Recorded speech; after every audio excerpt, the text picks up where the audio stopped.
د صنعت او سوداګرۍ سرپرست وزیر د پاکستان د ځانګړي استازي سره وکتل.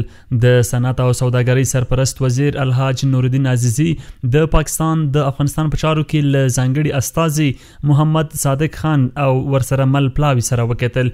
د صنعت او سوداګرۍ وزارت ویان عبدالسلام جواد وایي دا ناسته د دواړو هیوادونو ترمنځ د سوداګرۍ او ترانزیت له ستونزو سره د مبارزې د سیاسي ترنګلتیاو د اقتصادي اړیکو پر اغیز د مخنیوي او د مهمو اقتصادي مسایلو د حل په موخه ترسره شوه. نوموړی دغه راز زیاتوي: محترم الحاج نورالدین عزیزی سرپرست وزارت صنعت و تجارت امارت اسلامی افغانستان با محترم محمد صادق خان نماینده ویژه جمهوری اسلامی پاکستان در امور افغانستان و هیئت همراهشان دیدار و گفتگو کرد. این نشست با هدف بررسی چالش‌های تجاری و ترانزیتی میان دو کشور، جلوگیری از تأثیرات تنش‌های سیاسی و روابط اقتصادی و حل مسائل کلیدی اقتصادی برگزار شد.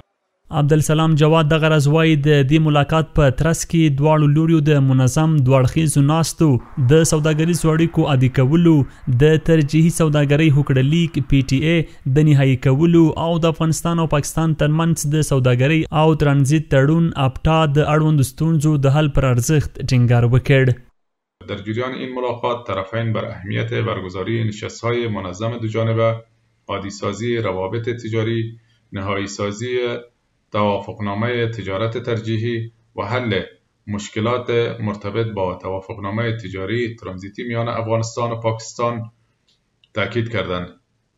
همچنین در مورد سفر معاون نخست وزیر پاکستان به افغانستان، برنامه سفر هیئت امارت اسلامی افغانستان به پاکستان، بررسی موانع تجاری، تأمین نیازهای فصلی و رشد اقتصادی افغانستان گفتگوهای مفصلی انجام گرفت.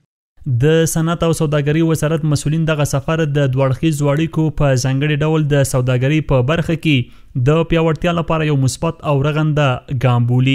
د یادونې وړ ده چې د دغې لیدنې په ترڅ کې دواړو لوریو د ګډو خبرو د دوام او د سوداګرۍ او ترانزیت د اسانتیاو لپاره د عملي تدابیرو د نیولو پر اهمیت ټینګار وکړ.